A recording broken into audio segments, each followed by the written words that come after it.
Welcome to Daily Wisdom, Walking the Path with the Buddha, a podcast shared by David Roylance. This podcast is dedicated to guiding you to completely eliminate the discontent mind and the suffering it causes by attaining enlightenment. Learn and practice the teachings of Gotama Buddha that will guide you to fully attain a peaceful, calm, serene, and content mind with joy.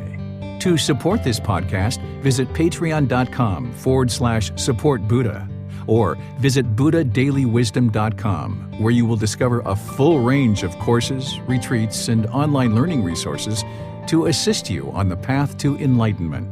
Now, here's our teacher to share more.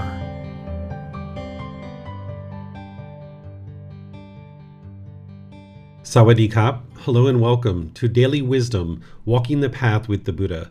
Today is our group learning program, and we're in Chapter 4 of this book, Developing a Life Practice, The Path That Leads to Enlightenment. This chapter is titled The Four Noble Truths, Establishing Right View.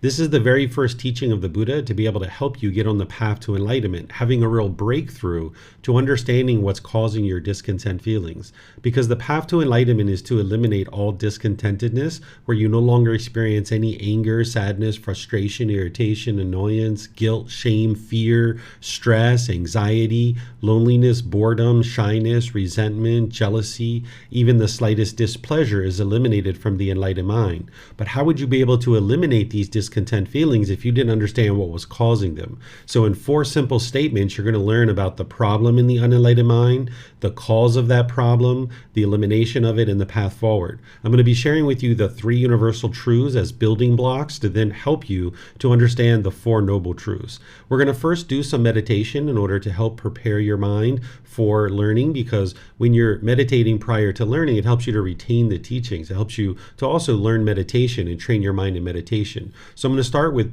loving kindness meditation to be able to help you learn and practice loving kindness meditation. And then afterwards, we'll move into learning the 4 noble truths. And as we go, I'm going to open up to any and all questions that you guys have along the way. So if you'd like to join for meditation, I'm going to first start with some chanting, easing us into meditation, which you're welcome to join into. This Wednesday, I'm going to start a 4-part series on Buddhist chanting to help you guys learn the chants. So after the chanting, then I'm going to come in with some guidance for breathing mindfulness meditation and doing that for a short period. Then we'll move into the loving kindness meditation, where you'll hear me saying these affirmations and you'd like to repeat those in the mind on the out breath.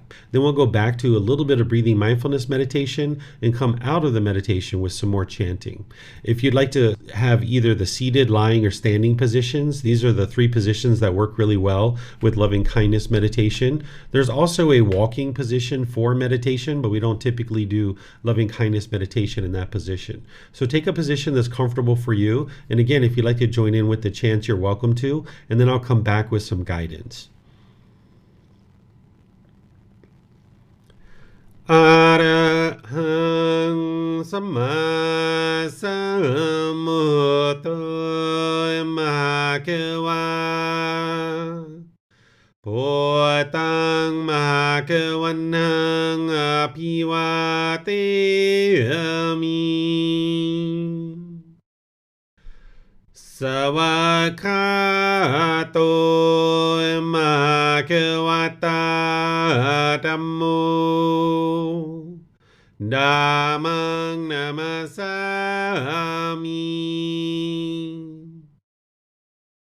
Supatipano Bhagavato Sāvaka Saṅkho Saṅghang Namami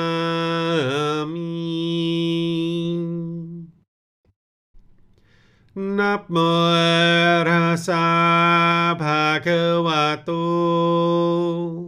Arahato Samma Sambuddhassa Namo Tassa Bhagavato Arahato Samma Sambuddhassa Namo Tassa Bhagavato Arahato samputtassa. Iti pisu mahakawa arahang samma sambuddho vicacaranang sammuno sakatoro kawitu anuttaro purisa dhammasati satatawa manusanang Bhutto Bhagavati.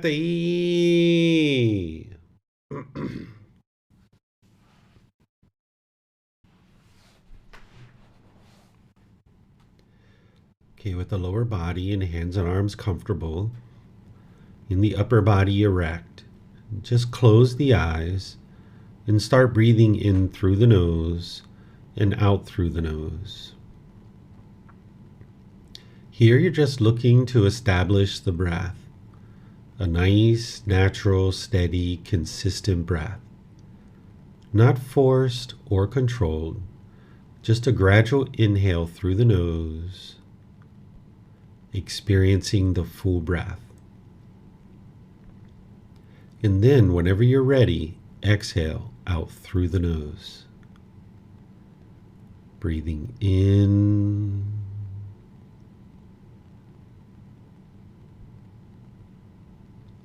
and out. Breathing in and out. Your breath may not match up with the guidance that I'm providing, and that's okay. This is your practice. I'm just here for guidance. You can use this voice as a reminder that whenever you get to the next inhale, breathing gradually through the nose, developing a nice, natural, steady, consistent breath. And then when you're ready, exhale out through the nose, experiencing the full breath. Breathing in and out. Breathing in and out.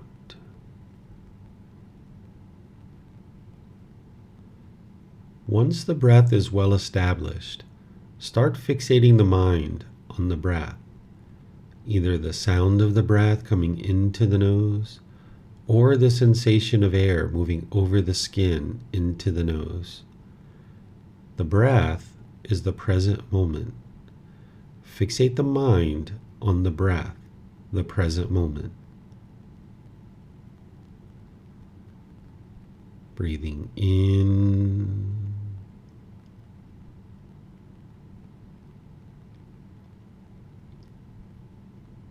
and out.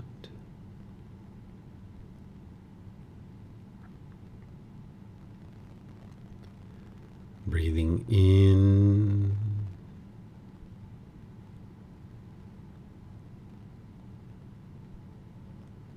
and out.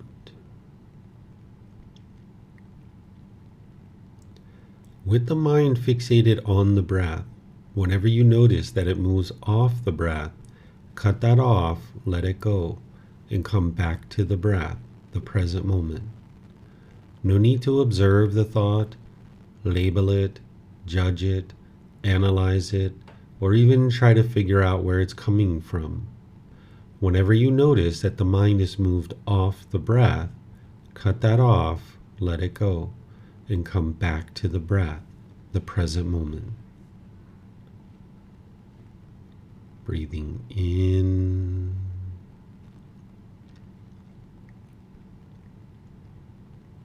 and out.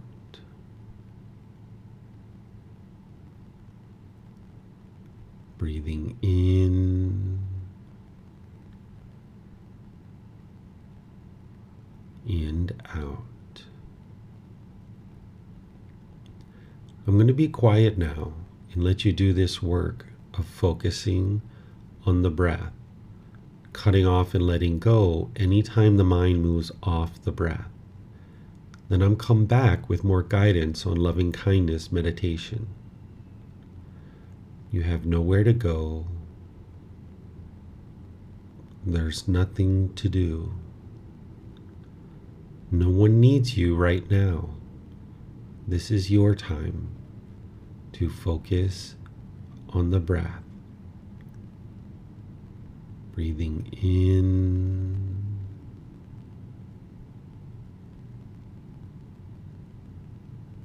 and out.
Continuing to breathe in through the nose and out through the nose.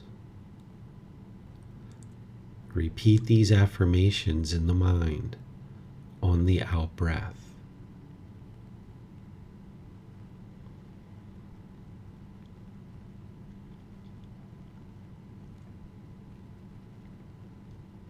May I be peaceful.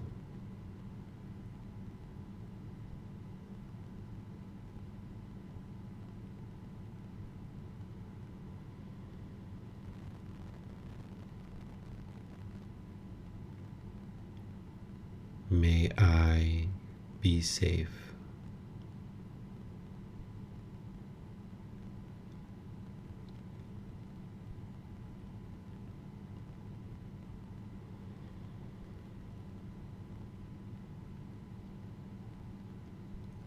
May I be well.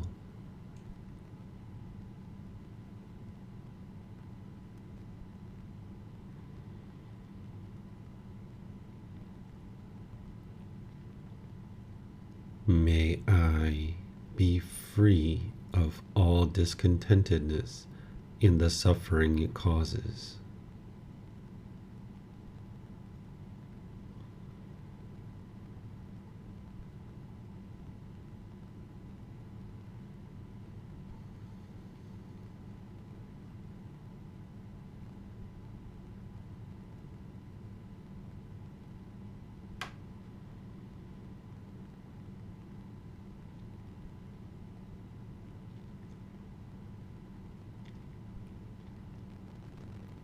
May my mom and dad be peaceful.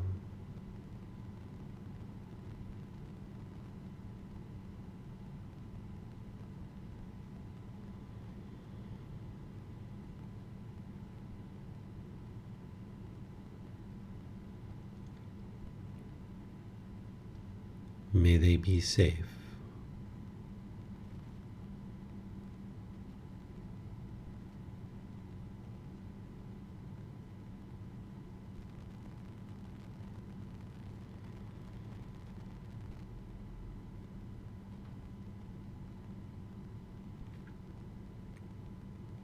May they be well.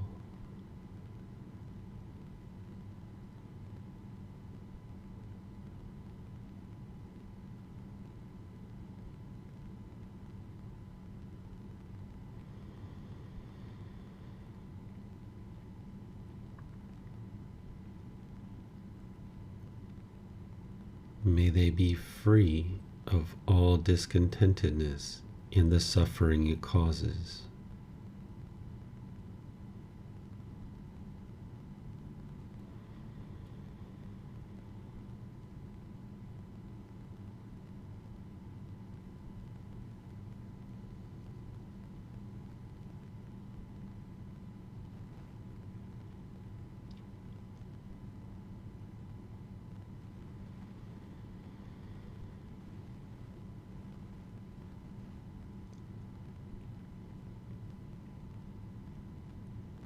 May my family, friends, neighbors, and co-workers all be peaceful.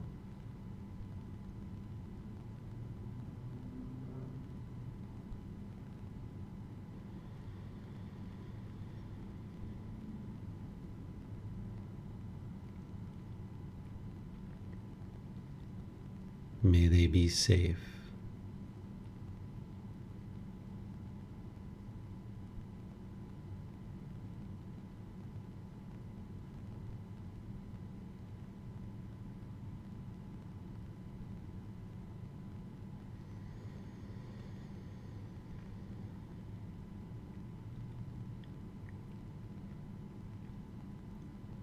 May they be well.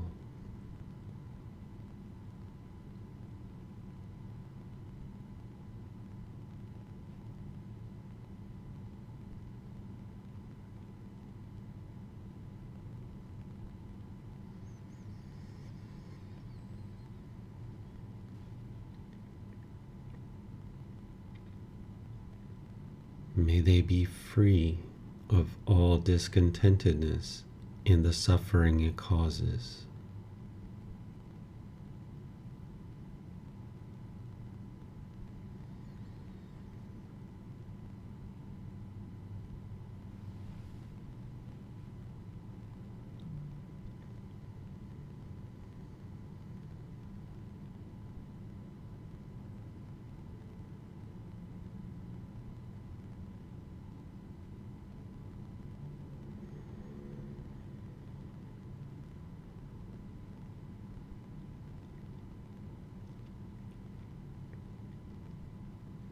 May all those who have caused me harm be peaceful.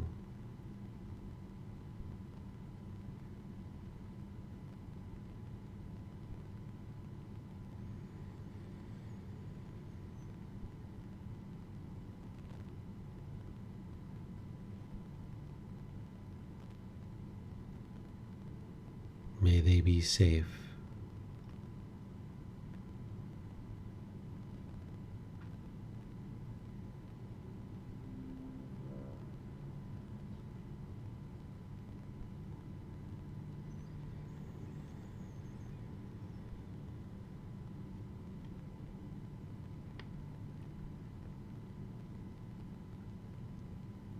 May they be well.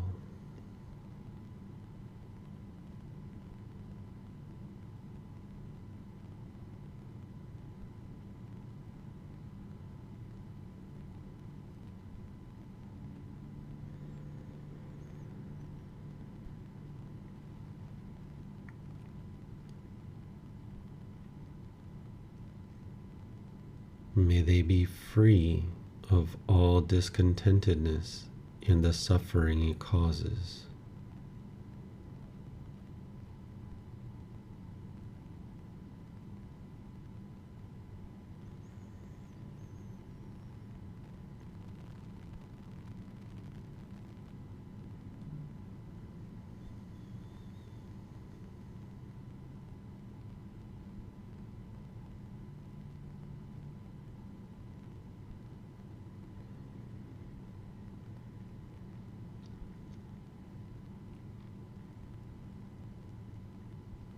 May all those who I have harmed be peaceful.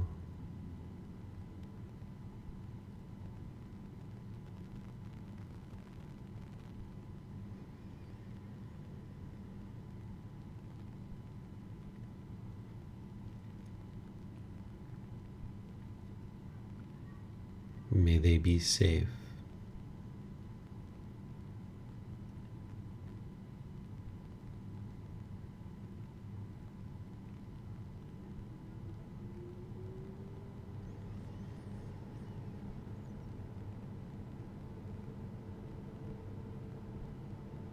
May they be well.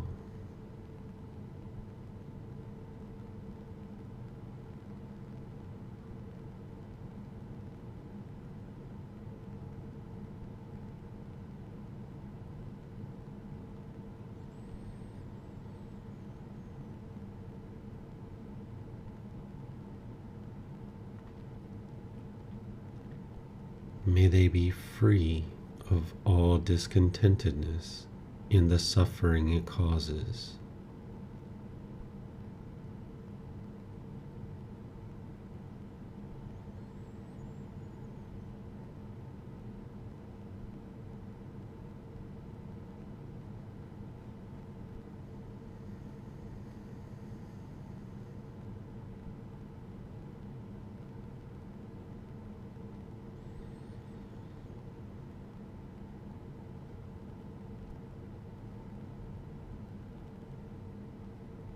May all beings, wherever they reside, be peaceful.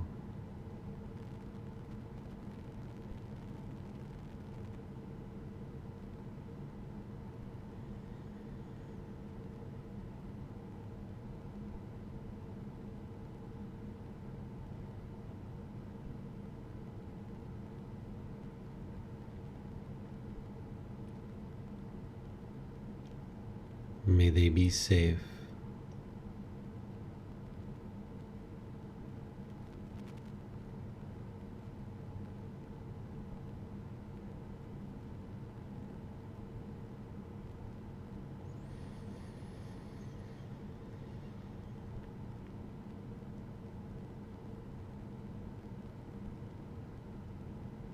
May they be well.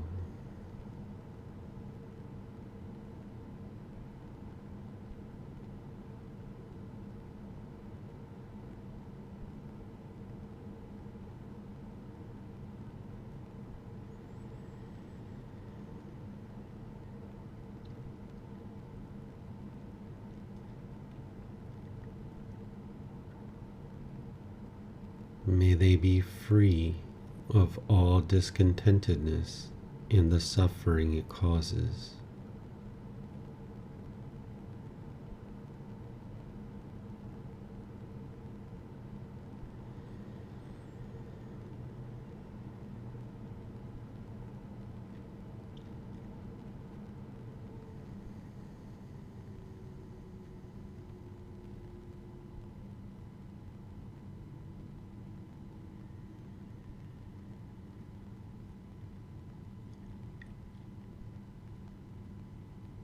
Now return back to breathing mindfulness meditation, focusing on the breath, cutting off and letting go anytime the mind moves off the breath. Breathing in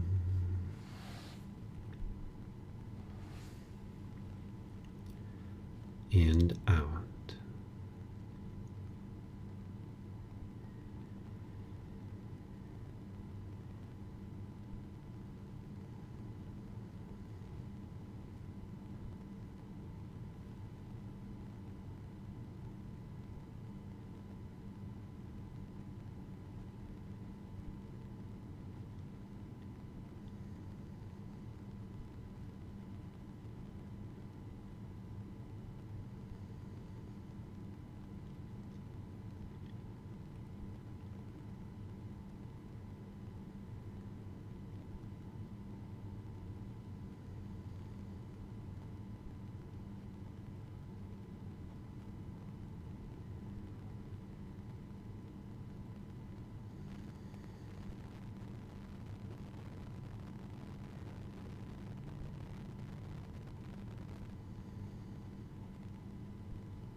Arahang Samma Sambuddho Mahakawa Photang Mahakavanang Apivateyami Savakato Mahakavata Dhammo Dhammang Namasami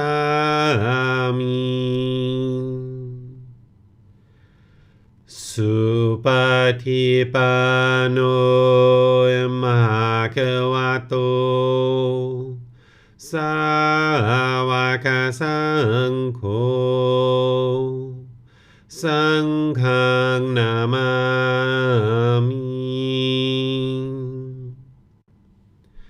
Namo Rasa Bhagavato Arahato Samma Sambuddhassa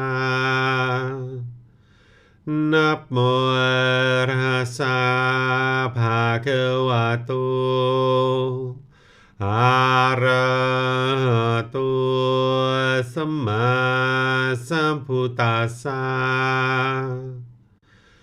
นะโมตัสสะภะคะวะโตอะระหะโตสัมมาสัมพุทธัสสะอิติปิโสมะคะวะอะระหังสัมมาสัมพุทโธวิชาจารณังสัมมุโนสกขาโตโรกาวิโตอนุเตโรปุริสาดัมมาสติสัตตาตาวามนุสนังพุทโธภควติ Okay, if you'd like to slowly make your way out of meditation, I would like to welcome all of you guys to today's class. This is the group learning program, as I mentioned, and we're in chapter 4, which is titled The Four Noble Truths, Establishing Right View. If there is one class that you're going to take about the teachings of the Buddha your entire life and no other classes, this would actually be that class to take. And of course, once you take this class and you learn the Four Noble Truths, you will most likely be interested to learn even more, because here in the Four Noble Truths, you can have a real breakthrough to understanding what's finally causing this anger and sadness and frustration and all these other discontent feelings that you've been struggling with throughout your life. You're going to understand the problem, the cause of this problem, the elimination of it, and the path forward. You can have a real breakthrough to now finally understanding what's causing it, so that you can actually apply the tools and techniques from the Buddha to actually eliminate them. And that's what the enlightened mind is where the mind is stable and steady and unshakable, that it's peaceful, calm, serene, and content with joy permanently, no longer experiencing any discontent feelings, where the focus, concentration, and clarity and deep memory can shine through. You'll notice your personal, professional relationships really improve and blossom, because you're no longer being bitter and harsh and hostile in these relationships, and now you can experience peacefulness and joy throughout your life. But this requires an understanding of the Four Noble Truths and all the other teachings that the Buddha shares. You're going to need to learn them, to reflect on them, to independently verify them and practice them, integrating them into your life and transforming the mind and uprooting various pollutions that the Buddha discovered. So as you're learning today, and any other day that you learn with me, whether it's in class or in a recording or through the book, it's important that you don't believe anything that I share with you, because belief isn't going to get you to enlightenment. With belief, you don't know what's true or false. It's important that you learn, that you investigate, that you examine the teachings, that you reflect on them to independently verify them, and then you practice them. And this is how your mind awakens, because it gains wisdom of the natural laws around you. The Buddha didn't teach the way the world should be, and that if everybody follows certain rules and commandments or does rites, rituals, ceremonies, and worship, that the world will become peaceful and joyful. Instead, he's explaining to you the way the world is. And by understanding the way the world is, awakening to the wisdom of these natural laws, this is what will help you to then move to this peaceful and joyful mental state. Because when you live in a world that you don't understand, you will struggle and you will have difficulties. And that's what the anger and the sadness and all that stress and anxiety and everything else is all about. It's because the mind lacks wisdom and it doesn't understand the world that it lives in, so it struggles. These natural laws of existence that the Buddha taught, they affect you whether you're aware of them or not. Just like the natural law of gravity that you awoke to as you were aging, you need to awake to these natural laws of existence. The natural law of gravity is something that none of us understood when we were growing up. We were having this unknowing of true reality. We lacked wisdom of this natural law, and we struggled and we had difficulties. We fell down, we hit our head, we bumped our elbows, we broke open our knees maybe, we broke our toys. We had all kinds of difficulties. This natural law of gravity was affecting us whether we were aware of it or not. And because we didn't have wisdom of this natural law, we made unwise decisions that led to unwholesome results. But slowly but surely, we gain wisdom of this natural law of gravity through our own direct experience and being able to see the truth for ourselves. And then once we gain wisdom of this natural law, we started making wiser decisions that led to wholesome results. We no longer struggle with the natural law of gravity because we've learned over the course of our life, when we were maybe 10, 12, or 14 years old, we ended up getting to the point where we tied our shoes a bit tighter. We looked at the surface of the sidewalk when we were walking. We made all these different decisions because we understood this natural law. We no longer struggled and have difficulties with it. Now you're at the point where you can potentially ride a bicycle, climb a ladder, get on airplanes, and travel all over the world because you understand this natural law of gravity. You fully awoke to it. You don't believe in it. You know that it's true, and therefore you make wiser decisions that produce wholesome results. Well, the same thing needs to occur with the natural laws of existence. The mind needs to awaken to this wisdom through gradual training, gradual practice, and gradual progress. You awaken to this wisdom, and now you navigate the world in an improved way. And now through making wise decisions, you'll experience wholesome results. So the teachings that I have to share with you today, the 3 universal truths and the 4 noble truths, are something that you should not believe in, but you need to learn, reflect, and practice. And as we go in today's class, I'm going to show you exactly how to do that. But I just like to always talk here at the beginning of the 4 noble truths because oftentimes this is the beginning of the journey for somebody on the path to enlightenment. And it's so important to understand that the Buddha didn't teach a bunch of beliefs. And if you believe these things, then something good will happen when you die. It's through learning, reflecting, and practicing now in this life that because you're learning now, reflecting now, and practicing now, you experience the results now in this life. And that's the work that you're doing on the path to enlightenment. So as we go, feel free to ask any and all questions that you like about any of the teachings that I'm sharing with you. You can put that into Facebook, YouTube, or Zoom. Or in Zoom, you can raise your hand electronically and ask any and all questions that you like.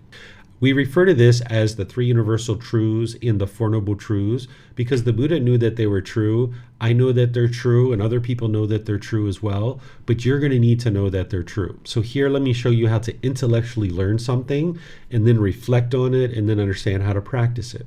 So this first universal truth, which these 3 universal truths are building blocks to help you understand the 4 noble truths.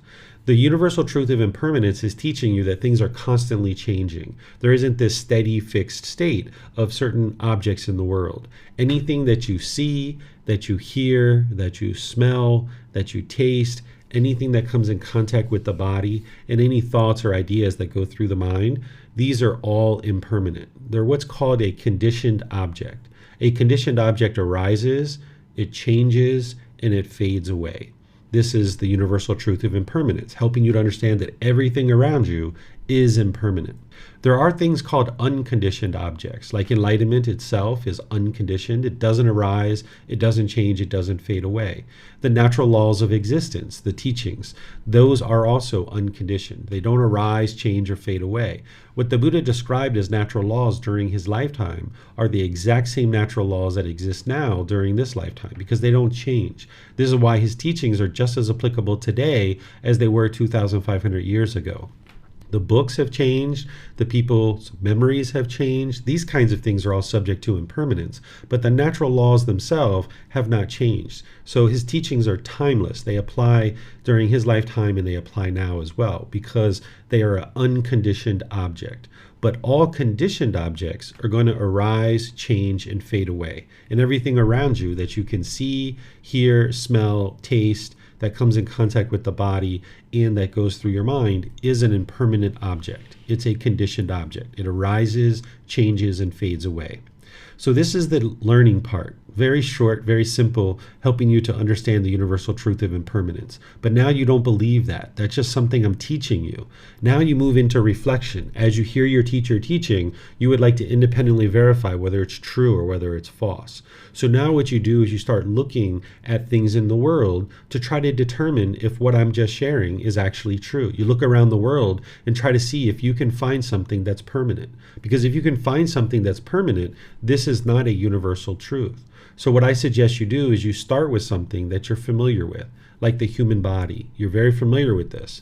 Ask yourself, is this body permanent or is it impermanent? If the body's permanent, then that means it stayed the same your entire life and it's never changed. If it's impermanent, then that means it's constantly changing.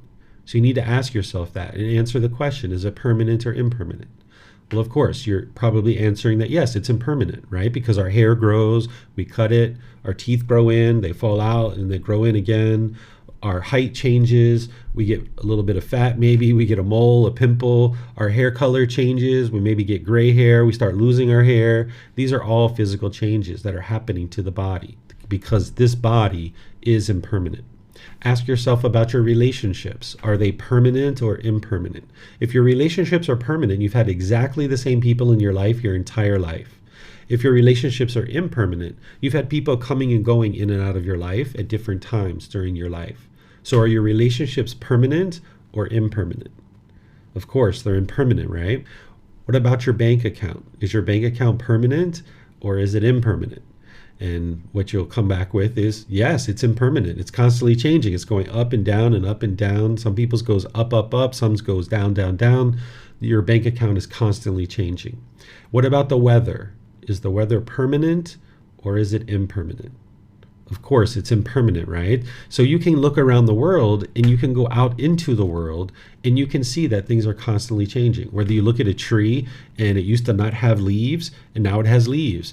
But now it has leaves and they're green and they're going to get brown and they're going to fall down on the ground. This is all impermanence. When you're walking down the sidewalk and you see a crack in the sidewalk, that is impermanence. You're looking at a fence and you see the paint color changing and fading away. This is impermanence. So you can look at thing after thing after thing after thing and you will see everything around you is impermanent. And this is a building block to help you understand the Four Noble Truths. So you're going to need to deeply soak this into the mind so you can see everything around you is impermanent. The second universal truth is called discontentedness. This is oftentimes referred to as suffering, depending on where you've learned, but I'm going to explain to you what this is and help you understand why I don't use the word suffering. What the Buddha is doing here in this universal truth is he's explaining to you what the unenlightened mind experiences, which are conditioned feelings. I translate this as discontent, discontented, or discontentedness, because the original word in the original source teachings is dukkha. You might have heard this word too. Dukkha is translated as discontent, discontented, and discontentedness. It doesn't mean suffering, because when the Buddha describes this universal truth, he describes it as a pleasant feeling, a painful feeling, and a feeling that is neither painful nor pleasant. This is what the unenlightened mind experiences, conditional feelings. So when the mind gets what it wants, it experiences pleasant feelings like happiness, excitement, elation, thrill, exhilaration, euphoria. But when it doesn't get what it wants, it gets painful feelings like sadness, anger, frustration, irritation, annoyance, guilt, shame, fear, stress, anxiety. Then there's neither painful nor pleasant. I put boredom and loneliness here. Some people say that that's quite painful for them. So you could put it in the painful category if you'd like. But shyness is a good example of this. Or if you've been on public transportation and somebody comes and sits really close to you and your body is touching their body, you might say, it's not painful, it's not pleasant, the mind's kind of dissatisfied or uncomfortable. This is the neither painful nor pleasant feeling that the unenlightened mind is experiencing. And these are what's called conditioned feelings, that based on some condition, the mind is going to experience pleasant feelings, painful feelings, or neither painful nor pleasant. So based on the condition that it's sunny outside, you might get so happy and excited. Yay, I'm going to go hiking today. I've been wanting to go hiking for a long time. And you might call up your friends and invite them to go hiking, right? But then you go and take a shower and you come outside and you see it's raining. And now, because of that feeling of happiness was conditional, it was based on the sun, now that the sun is no longer there, because that sun is impermanent, now your feeling of happiness is also impermanent. It moves to frustration or agitation or annoyance. This is why you haven't been able to get to permanent happiness your entire life, because the mind in the unenlightened state is basing its inner feelings on some condition. If it's sunny outside, I will be happy. If my bank account balance is this, I will be happy. If my boss does this, I will be happy. If my children or my life partner does this, I will be happy. If my parents do this, I will be happy. But as soon as you form that feeling based on a condition of happiness, and now that feeling of happiness is based on this condition of something occurring, that thing is impermanent. It's going to arise, change, and fade away. So your happiness is the same thing. It's going to arise, change, and fade away. It's a conditioned feeling.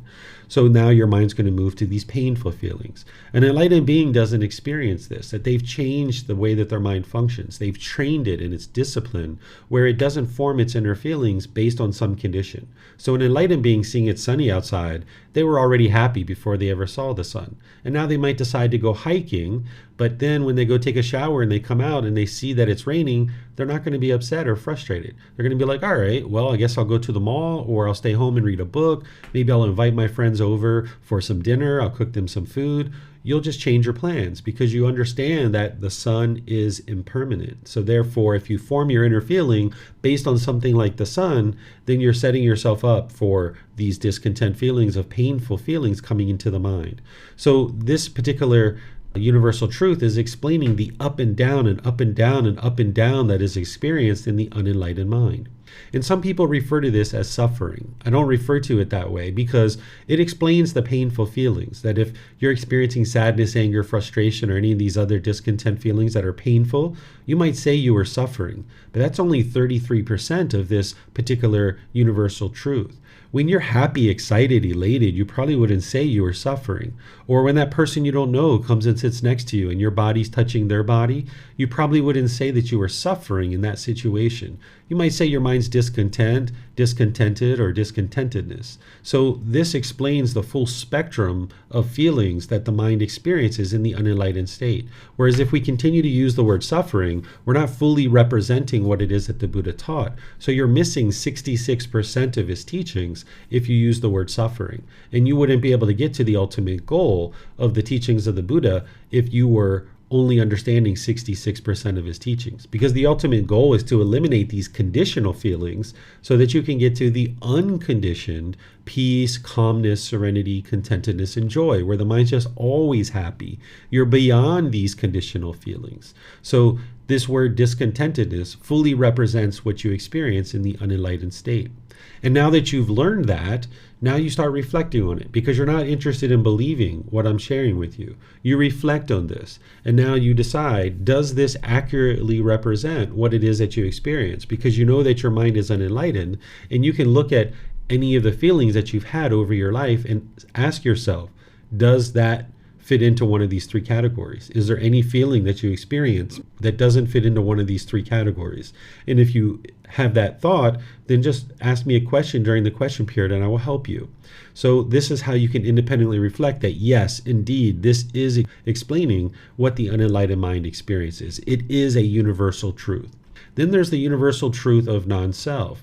This is actually the solution to one of the problems that the Buddha discovered in the mind. He discovered 10 individual problems. They're referred to as the 10 fetters. We call them fetters because during ancient times, if you were a prisoner, they would put a shackle and a chain and a ball around your ankle, and this would keep you confined in a certain area. Today we have jail cells and prisons, and that's how we confine criminals into a certain place. But during ancient times, it was a fetter. They would attach a fetter, a shackle, a chain, and a ball to your ankle. And the Buddha describes these 10 pollutions of the mind, or these defilements or these taints, as fetters, because they're hindering you from being able to experience the brightness and the radiance and the joy of the enlightened mind. So there's one particular fetter, the first one, called personal existence view. This is where the mind in the unenlightened state has the misunderstanding or the confusion or the misperception that this body or this mind is you, and this is who you are as a person. So the mind clings to a certain self-image associated with the body, or a certain self-identity associated with the mind. And now the mind is going to experience discontentedness because it's clinging to the body and the mind. So if you've ever spilt pizza sauce or chocolate ice cream or spaghetti sauce on your clothing and you're in a social situation and you experienced embarrassment, that's because of your personal existence view. The mind's clinging to this body, wanting to be perceived in the world a certain way, thinking that this is who you are. And now when you're not being perceived that way, you're going to experience those painful feelings of embarrassment in this example. Or if you've ever looked in the mirror and you see a pimple or a mole or a gray hair or a little bit of extra fat or something like that, and you became discontent because of it. This is because of the personal existence view. The mind's being shaken up because the mind thinks that this body is you and who you are as a person. Then there's something called self-identity. This self-identity is like your culture, your ethnicity, your sexual orientation, your nationality, your job or occupation. You might be clinging to this in your mind, thinking that this is who you are. So maybe I am American, or I am Canadian, or I am a Brit, or I am an Aussie, or I am Brazilian, or I am Japanese, or maybe I am a police officer, I am a doctor, I'm a lawyer, I'm a food server, I am a mom, I am a dad, I am a boyfriend, I am a girlfriend, I am a husband, I am a wife.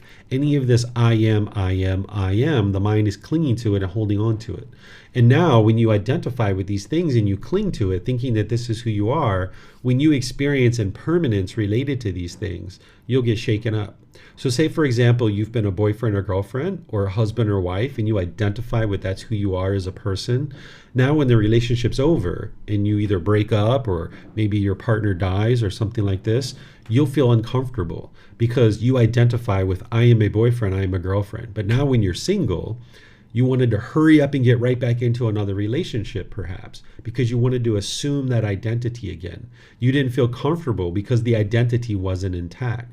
Or if you've ever had a job or occupation where you were working maybe as a police officer, and now for 10, 20 years you identify with I am a police officer.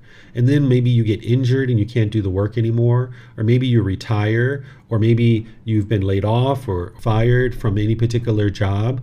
Your mind might have struggled during that time because you might have felt like, I don't even know who I am anymore. Sometimes people come here to Thailand in search of themselves. They feel like, I don't even know who I am anymore. I need to go find myself. Well, you can't find yourself because there is no self. But the unenlightened mind is going to cling to the self-image and the self-identity, thinking that this is who you are.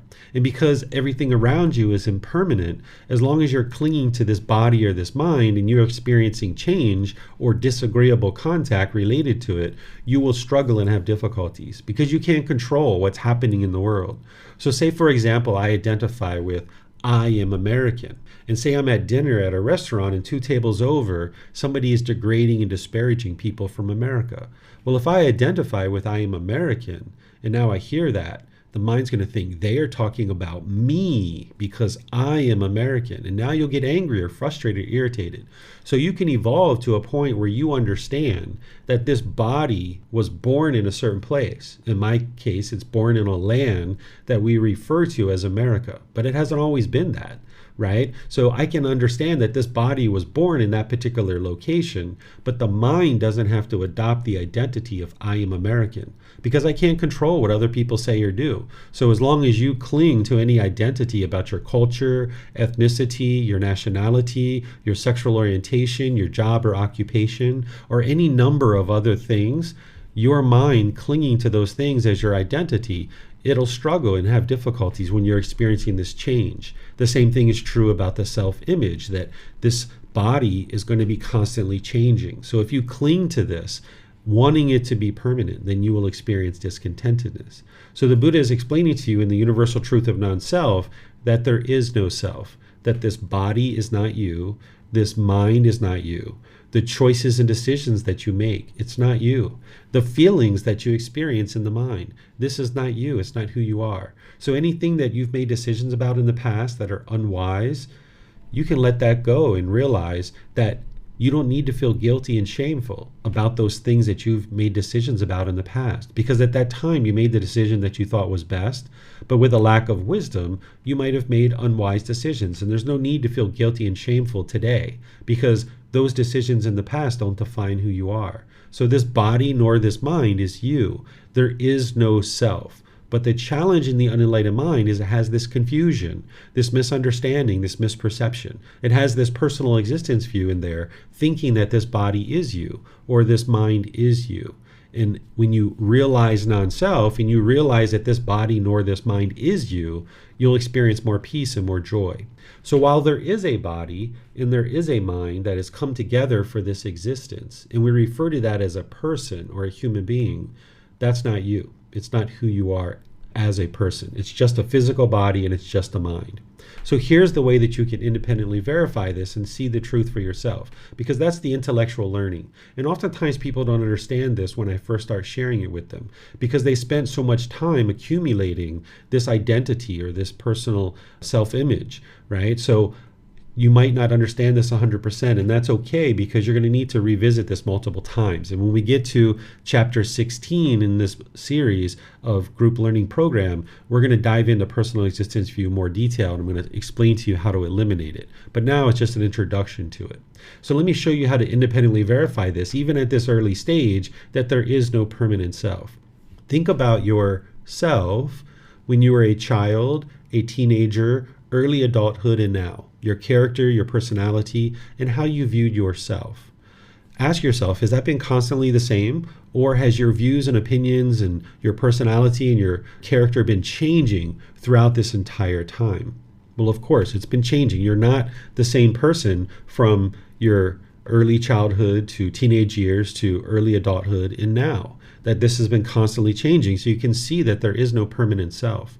You can also use these examples that say your arm was amputated and you only have one hand and one arm. Ask yourself, are you less of a person? Now that you have just one hand and one arm, are you less of a person? And in the vast majority of the cases, people say, no, I'm not less of a person. So there you go. You see on an intellectual level that the mind understands this body isn't you. Because if this body was you, when I asked you that question, if your arm is amputated, are you less of a person? You would say, yes, I'm less of a person. So intellectually, you can understand that this body isn't you, but the mind has this confusion, this misunderstanding, this misperception that when somebody comments about this body and says something about the body in a either positive and agreeable way or a degrading and diminishing and disagreeable way, you form feelings based on that. So if somebody compliments you about how beautiful or handsome you are, you might get pleasant feelings. Or if somebody says something negative or degrading about this physical body, you might get painful feelings. And that's because of the mind's confusion, that it's clinging to this body, thinking that this is who you are. So this is one of the ways you can independently verify it. And then here's a third way. I oftentimes ask students, point to yourself. Where are you?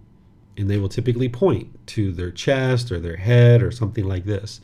And if you point and you say, this is me right here, you need to look at what you're pointing to. You're pointing to a shirt. So if you took off your shirt and you hung it up and you pointed to it, ask yourself, is that you? Is that who you are as a person? That shirt you're wearing right now, if you're wearing a shirt, is that you? Right? Of course that shirt's not you, right? We throw away the shirt. So now, where are you? Someone might point again. Look at what you're pointing to. You're pointing to skin, right? So we took off the skin and we held up the skin and pointed to it. Is that who you are? That skin that you have right there? Is that you? Is that who you are? Is the skin? Well, of course not. That skin's not you, so we throw that away. So where are you? Someone might point. We've got bones, we've got muscle tissue, we've got organs and fluids and different things. None of those bits and pieces and parts are you. But with the mind's confusion, with this personal existence view in the mind, this pollution, the mind will have this confusion and misunderstanding, thinking that this is you. But there is no you. It's not there. But the mind will oftentimes continue to grasp and grasp and grasp. And it says, okay, well, if this body isn't me and this mind isn't me, then who am I? What am I? Right? The mind's going to keep grasping because it has this personal existence view. It's trying to grab onto something and say, this is me, this is who I am. But none of this stuff is you. It's just a physical body and just a mind that's come together for this existence, and we refer to it as a person, but this isn't you. It's not who you are as a person. So this universal truth of non-self helps you to learn to not cling and not to hold on to this body and not to hold on to this mind and thinking that this is who you are. So I'm going to pause here and see what questions you guys might have, if any at all. You can put that into Facebook, YouTube, or Zoom, or you can raise your hand in Zoom and ask any questions that you like. So let me know if you guys have any questions. Okay, I'm not seeing any questions anywhere. So I'm going to move to the next little building block that you need in order to understand the Four Noble Truths, and then we're going to get right into the Four Noble Truths. This is a particular set of words that we need to define so that you understand what we're talking about when we get to the Four Noble Truths. There's craving, desire, attachment, expectations, wants, holding, grasping, clinging. This is the mind's mental longing for something with a strong eagerness. The mind pulling in the direction for the objects of its affection. It's a longing, a yearning. The mind's thinking that the next new shiny object waiting around the corner is going to provide some kind of lasting satisfaction. So the mind chases it and chases it and chases it. It's almost like an unquenchable thirst that the mind just thinks, if I get that boyfriend or girlfriend or that husband and wife, everything in my life will be perfect. That's what I need. Husband, wife, boyfriend, girlfriend, just give me one of those things and everything will be perfect in my life. Oh, more money. That's what I need. More money. If I have more money, everything will be perfect in my life. Oh, a nicer car. That's what I need. A brand new car. Give me that and everything will be perfect. Oh, that new house. That's what I need, is the new house. That's what's going to make everything perfect in my life. It's like an unquenchable thirst. The mind just thinks the next new shiny object waiting around the corner is going to provide some lasting satisfaction. So it chases and chases and chases. If you've ever been in the mall and you saw a brand new pair of shoes and you're like, oh yes, brand new pair of shoes. Oh yes, yes, yes, yes, I want that so badly. Or a new phone or a new computer or something like this, or a new set of jewelry or something like this. This is the mind longing, yearning, chasing things, thinking that this object is going to provide some kind of lasting satisfaction. So you need to ask yourself if you understand what this is, because you should have observed this about your mind by now. And if you haven't, it's okay. You're going to need to start paying attention to your mind and see this longing and yearning, how the mind chases after things. This is the craving, desire, attachment, the wants, the expectations, the holding, the grasping, the clinging. This is a certain aspect of the mind. So now, with an understanding of that, I'm going to move into the Four Noble Truths, helping you to understand the problem in the unenlightened mind, the cause of that problem, the elimination of it, and the path forward. This is where you have a real breakthrough to understanding what's finally causing these discontent feelings so that you can actually eliminate them. So the first noble truth is explaining to you the problem, that everyone that is unenlightened will experience discontentedness. The problem is that the mind's going up and down and up and down and up and down. It's forming its inner feelings based on some condition. This is the problem, that the mind can't be stable and steady and peaceful and joyful. It can't be happy permanently because the unenlightened mind is going up and down and up and down, experiencing these conditioned feelings. This is the problem that the unenlightened mind is experiencing. The second noble truth is explaining the cause of this problem. So the problem being discontentedness is caused by our own cravings, desires, attachments, because the mind wants everything to be permanent when everything in the world is impermanent. So I'm going to say this a few times and I'm going to give you some examples to help you. So that pleasant feelings, those conditional pleasant feelings that arise, change, and fade away, and ultimately are dissatisfying. Those painful feelings, the anger, the sadness, the frustration, the neither painful nor pleasant, the shyness, the uncomfortableness, the dissatisfaction. This is all caused by craving, desire, attachment, the longing, the yearning, the chasing after the objects of your affection. The mind's wanting things to be permanent, but yet everything around you is impermanent. The mind's wanting and craving for things to be impermanent. Essentially, the mind is having this longing, yearning, craving for things to be permanent because it doesn't understand the universal truth of impermanence. It doesn't understand everything around you is impermanent. So it keeps craving this permanence. So here's some examples for you. If you've ever been in a relationship with a boyfriend or girlfriend, when you guys first got together, things couldn't have been better, right? When you first got together, so many pleasant feelings.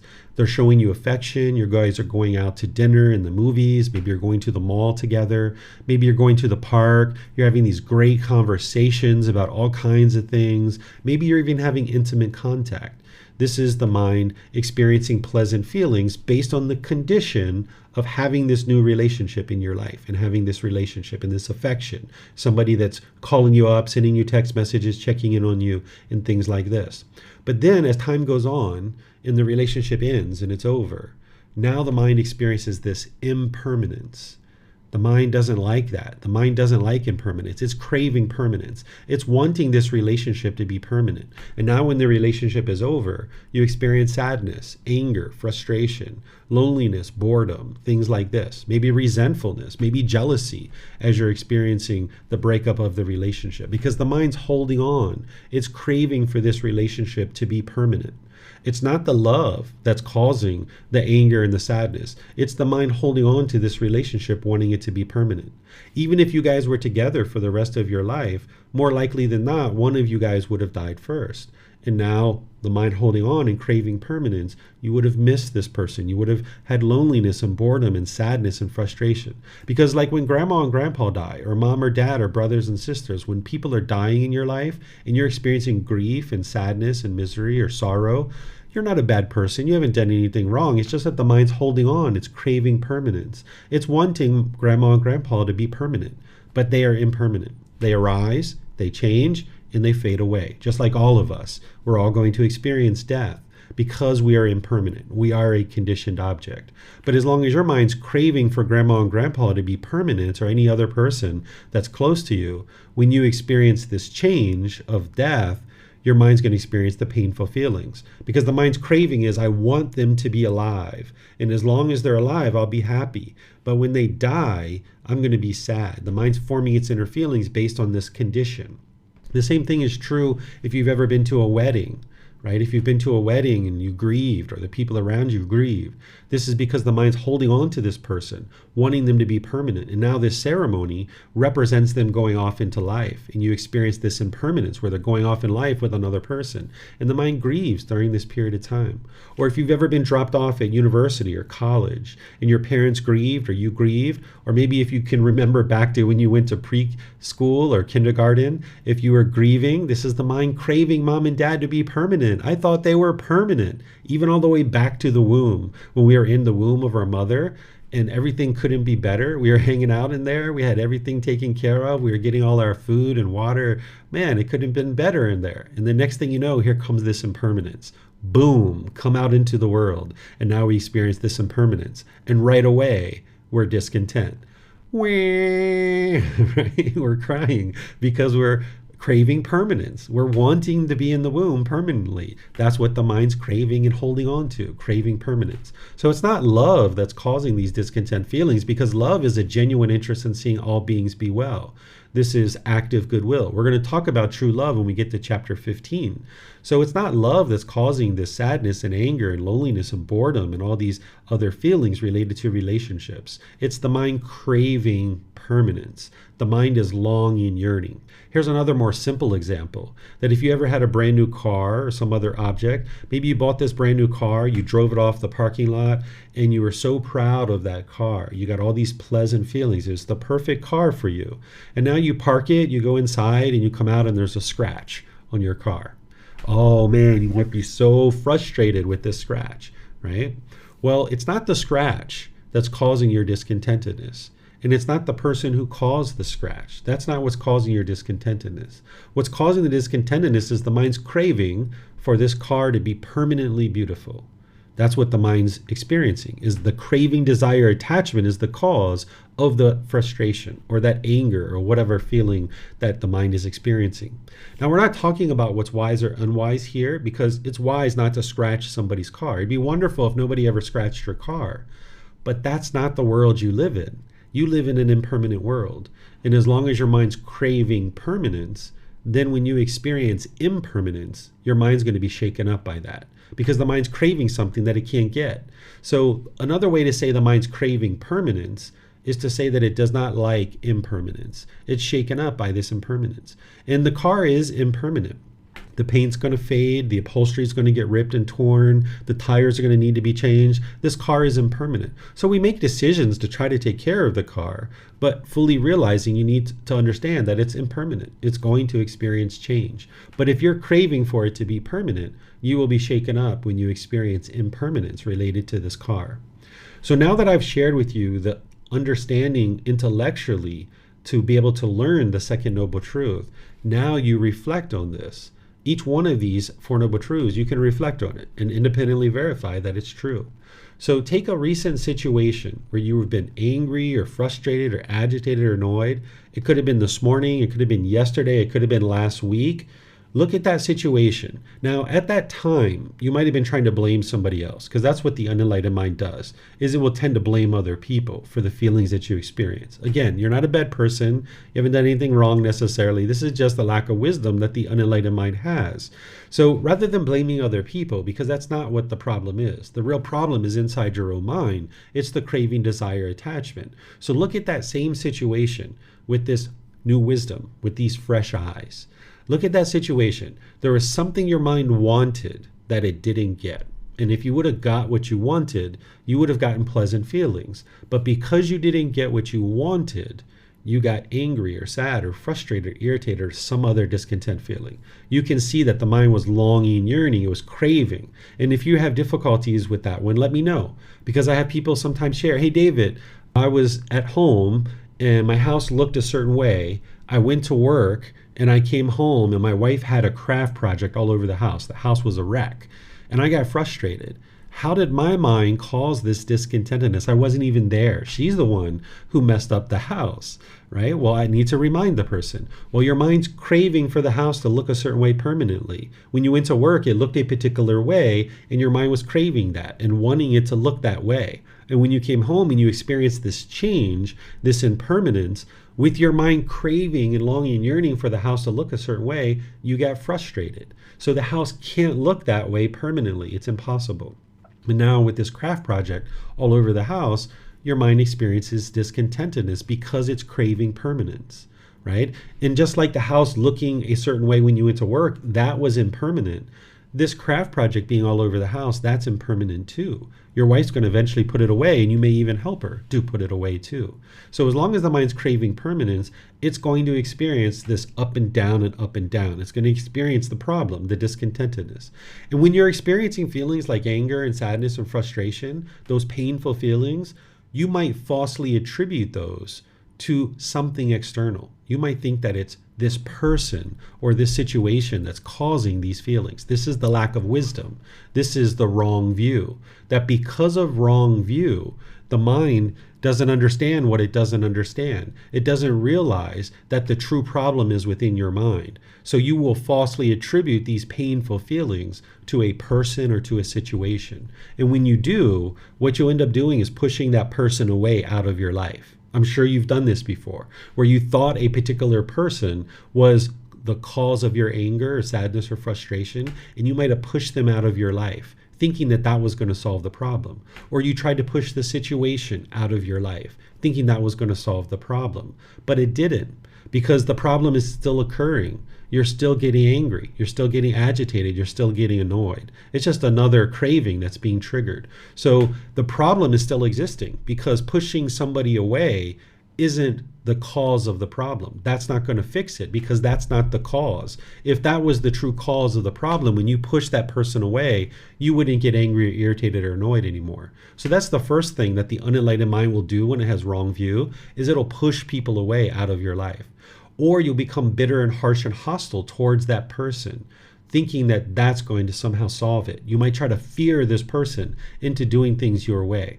Or the third thing you might do is you might put your expectations on this person, trying to control them and get them to do things your way. The mind thinks, if I can just get this person to fulfill my cravings and my desires, I'll get those pleasant feelings. So the mind's stuck in this constant cycle of it experiences cravings, you have these painful feelings, you push people away, you're bitter, harsh, and hostile to them, or you put your expectations on them, and now those people might choose to leave out of your life. But even if you convince them to do things your way, it's only a matter of time before they do something else that you don't like or that you don't agree with. So you stay stuck in this continuous problem because of the lack of wisdom, because of the unknowing of true reality, because you haven't penetrated the Four Noble Truths to be able to see the truth, that it's your own mind that's causing these discontent feelings. So you can independently verify this second noble truth, that it's your own mind that's causing this discontentedness. Then the third noble truth is helping you to understand the solution, that to eliminate discontentedness, you need to eliminate the craving, desire, attachment, because that's the cause. If you understand the second noble truth, that the cause of the problem is craving, desire, attachment, then the third noble truth is easy, because to eliminate discontentedness, you eliminate the craving, desire, attachment that's causing it. And you can independently verify this too. Because remember back to that relationship where when you guys broke up, you were angry and frustrated, irritated for a few days or a few weeks or a few months, maybe even a few years. Maybe you're still angry. Well, eventually, when you let go and you were like, you know what? If he or she wants to be with another person, so be it. Let them be. May they be happy. Or, you know what? If they would like to be with someone else, it doesn't matter. If they would like to move to another city and not be around me, that's okay. And eventually your mind let them go. And when you let it go, you regained your peace. You regained your joy because you let go. Your mind eliminated its craving, desire, attachment. But the mind doesn't know how to do that in the unenlightened state. It holds on and holds on and holds on. So we have certain tools and techniques that target this craving, desire, attachment. That's the breathing mindfulness meditation. That's why you're training your mind to let go. Let go, let go. Your goal isn't to eliminate your thoughts in this meditation. It's training the mind to let go, let go, let go. So if 20, 30, 50 times during your meditation, you have to let go, this is very good for your mind, because with craving, desire, attachment, you're going to hold on to things really tightly. So in the training of breathing mindfulness meditation, you're training your mind to let go so that in daily life, you can easily let go. And then ultimately you get to the point where you never grab on, you never hold on, craving permanence. That's where you can eventually evolve to. And we also practice generosity. This is the giving, the sharing, the more than is strictly required in any given situation without any expectation of anything in return. This is where you're practicing the giving and sharing of your time, your effort, your energy, or your resources without any expectation of anything in return. This is helping you to live open-handedly and train your mind to let go. So these two teachings are actually targeting craving, desire, attachment, but there's other things you need to learn as well. It's not just breathing, mindfulness, meditation, and generosity. And this is where the fourth noble truth comes in. The path to eliminating discontentedness is the Eightfold Path. This is the complete, perfect plan that's going to guide you to enlightenment, where the Buddha lays out all the individual factors that you need to learn and practice in order to train your mind to get to enlightenment. But this Eightfold Path starts with right view. That's why we start with the Four Noble Truths. What right view is to have the right view that your mind is causing your own discontentedness, that it's craving, desire, attachment that's causing this. And you need to independently verify that to be able to cultivate the wisdom to know the truth with 100% certainty. Because as long as you have wrong view, where you're blaming other people or something external for the problems that you're experiencing, you'll never solve your problem. You'll never eliminate anger or sadness, because the mind is having this false belief that something external is causing your discontentedness. So this is why you push people away, or you push the situation away. This is why you're bitter and hostile and angry towards people. This is why you put your expectations on people and they feel pressured and they might choose to leave out of your life. This is why the relationships keep getting broken over and over and over again. You can't maybe sustain a long-term relationship, that it's only a matter of time before somebody does something you disagree with and now the relationship is over. And you might push them aside, or they might push you aside. So as long as you have wrong view, you'll falsely believe that the problem is something external and you'll never solve the problem. And remember, you've got the ego in there, that arrogance, that pride, that boastfulness, the conceit, thinking that you're so right and everybody else is so wrong. The mind's going to try to convince you that everybody else is the problem, right? So if you understand that craving, desire, attachment is the cause of your discontentedness, and you can see that and penetrate it, you can establish right view, where now that you understand that the problem is inside your own mind, this craving, desire, attachment, now you can apply the tools and techniques to actually eliminating it.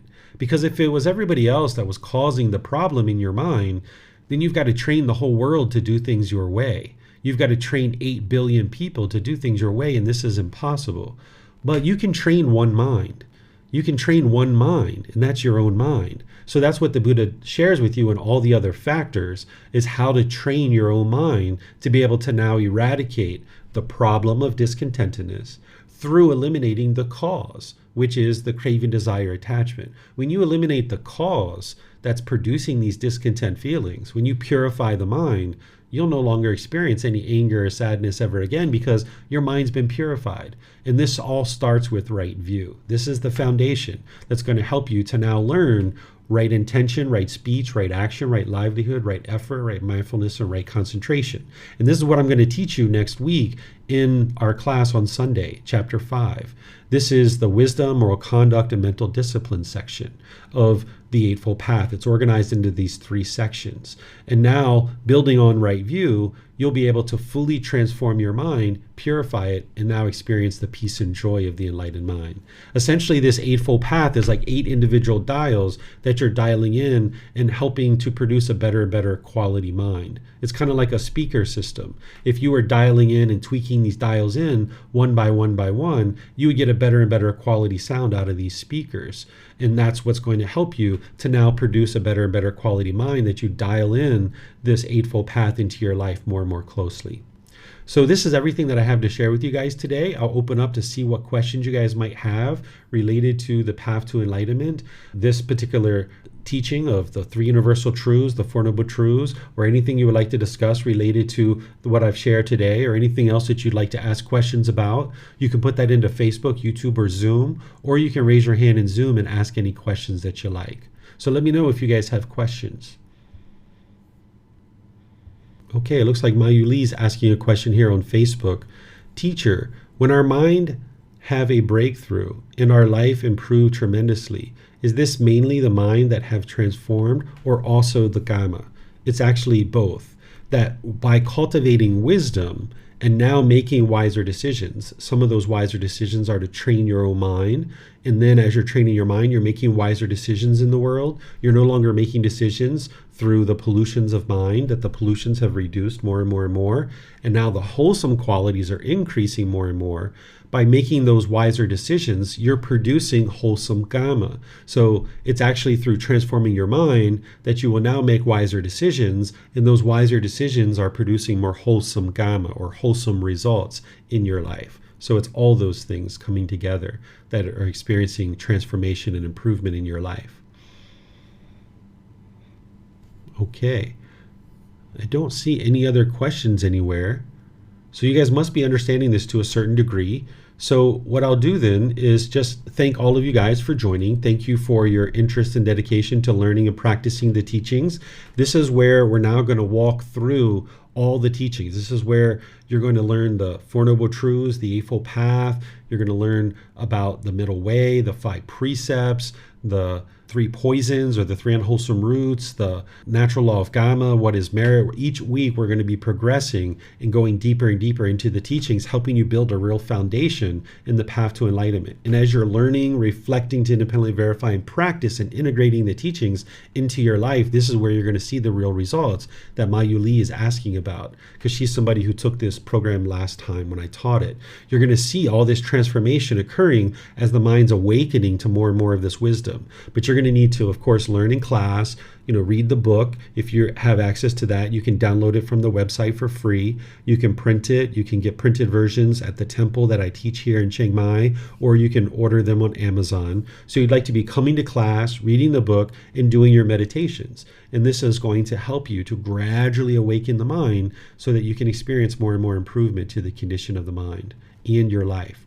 So next week, we'll be sharing the Eightfold Path, which is the path for all humans to enlightenment. If you're going to get to enlightenment and get to this peaceful and joyful mental state, you would need to know the Eightfold Path inside and out, backwards and forwards. So I taught it once at the beginning of the group learning program, walking through in 3 individual classes. But now I'm going to teach it again because you need to revisit that and really deeply soak it in. But I'm going to teach it all in one class because we've already gone through into a deep dive in that in our previous classes. So if you've never learned the Eightfold Path with me, it's okay because I'm going to teach it in our next class. But you might decide to go back and look at those recorded classes. of the individual ones of wisdom, moral conduct, and mental discipline as I was teaching that. And then this Wednesday, I'm going to be teaching starting a 4-part series on Buddhist chanting. So we'll start the very first one on Wednesday, and you're welcome to learn that live, or you can listen to the recordings as well. So we have these classes on Sunday and Wednesdays at 9 a.m. Thai time and 9 p.m. So depending on where you are, that might be Saturday evening or Sunday morning. So you need to look at your local time zone. So that way you can tune in. And when you can't tune in live, there's the recordings for you. And you're always welcome to reach out and schedule personal guidance. You can ask questions through the Facebook group, through asking questions in class. You can send private messages, or you can schedule personal guidance and we'll meet in Zoom one-on-one. And you can schedule that through our website. So thank you all for joining, and perhaps we'll see you guys in one of these future classes. Have a very wonderful and lovely rest of your day. We'll see you next time. Sawadee ka. Thank you for listening to this podcast. To provide support for this podcast, visit patreon.com/support Buddha. To access more teachings, visit buddhadailywisdom.com. There, you will discover a full range of courses, retreats, and online resources to assist you on the path to enlightenment. Remember to establish a daily, consistent meditation practice, along with learning and practicing these teachings. A well-developed meditation practice is the foundation in which to train the mind to attain enlightenment.